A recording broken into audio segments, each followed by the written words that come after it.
Hey everyone, this is Todd Hazelton with MobileBurn.com. Today we're going to check out AT&T's latest messaging phone. It's called the Pantech Laser. I have it right here.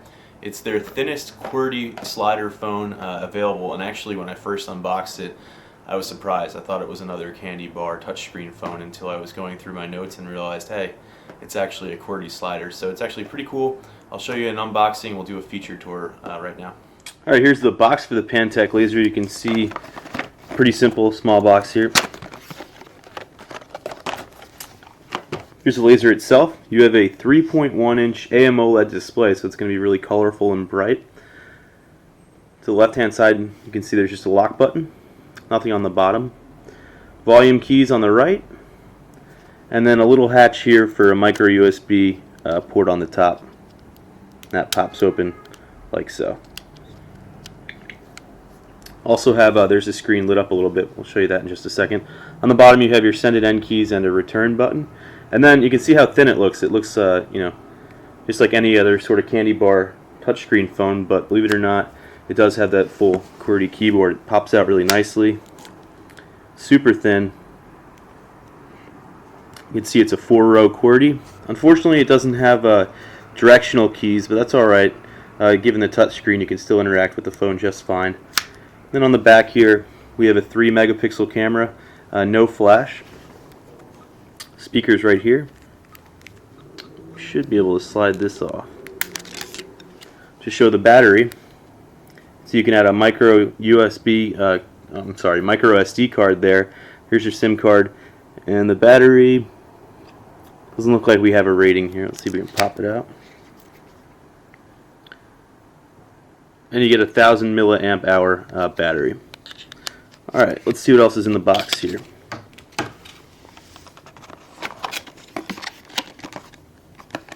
You get your AC adapter with the USB plug.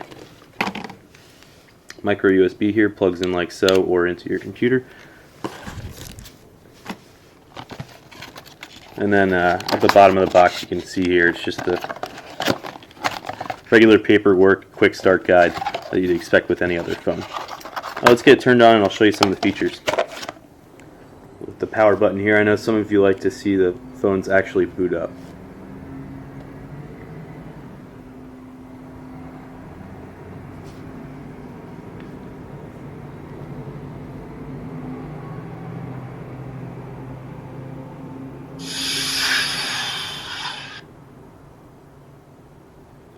Alright, here's the home screen. You have 3 different panels that you can slide around, or swipe around rather. Left hand side here you have your, this is a customization area, so you have sort of widget icons. One will launch the camera there, a notepad. I have one launching the media player, and you can change them. Oh, sorry, by tapping this top button here. You click add, so if we want to go to tools, add the voice memo tool. Oh, there isn't one. No calendar appointments.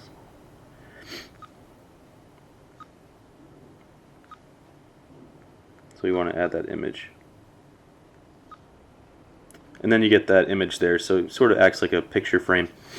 Clock up there. And this is the cool sort of swipe setting. You can draw any kind of shape, or in this case I'm drawing characters, to launch a given program on the phone. So an M here I've set to launch create message. Okay, so then automatically shoots you over that. You can also add others, so we're going to do shortcuts. We want to do it to AT&T Music, say. We can go through this list and choose one that makes sense. So say we want that sort of 90-degree angle to launch the music player. Go back and draw that 90-degree angle, and there you go, it's launching AT&T Music.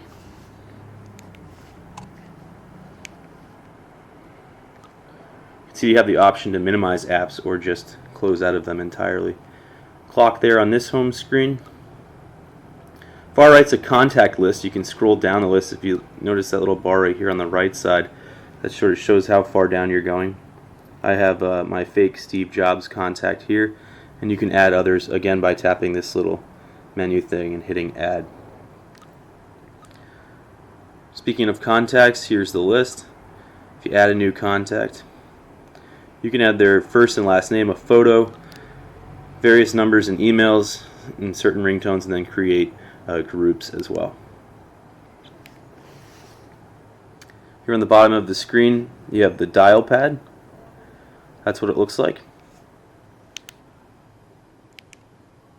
You also have contacts, which we went over, messages, and menu. I'll show you messages. We have a conversation here going on. I kind of like the call outs, the different colors. It's nice. This one, this is a MMS down here, an image I sent to myself, although it's not embedding the image into the text itself there. You have to actually click it, and then you can see I added a caption there. It's a little dark, but it's just a picture of a camera I took and sent to myself. So pretty nice text messaging system. If we wanted to write back, I can hit reply. That brings up this on-screen keyboard, sort of T9 based. Doesn't look like there's an option for a landscape keyboard, but there is handwriting support if you wanted to do that. There is, however, here's your hardware landscape keyboard, which I actually like a lot. It's pretty easy to type on. The keys have nice travel, and they're backlit there. And then if you wanted to use the numbers, you can just hit the function key here and hit the numbers and symbols that are available on the screen. Messages send rather quickly, and you're all set. Here's also the main menu when you're in landscape mode. You have conversations. That brings up the text messaging conversations.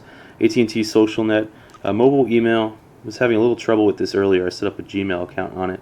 But you have Yahoo, AOL, AIM Mail, Windows Live, Hotmail. And see, let's see, it kept failing when I was setting up my own, but this is the standard software that's on a lot of feature phones, so if you used it before, you could see it, and it does usually alert you in the background of new messages. Facebook and Twitter also on here, again, pretty standard feature phone clients. Okay, so here we are with mobileburn.com loaded on the site. You can see it's our very basic homepage where you just sort of get the headlines of each article. If we were to click the full HTML site,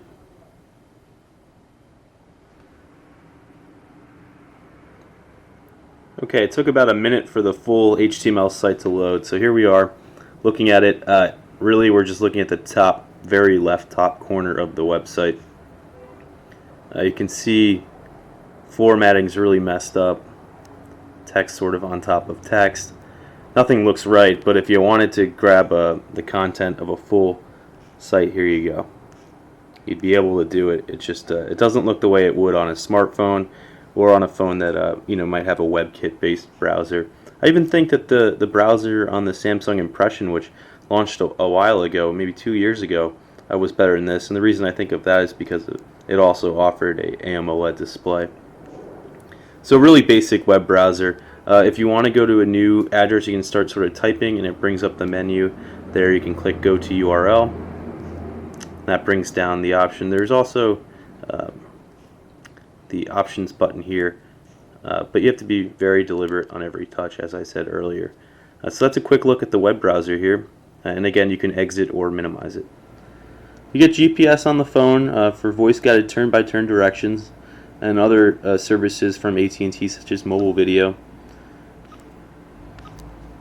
You can see the frustration here.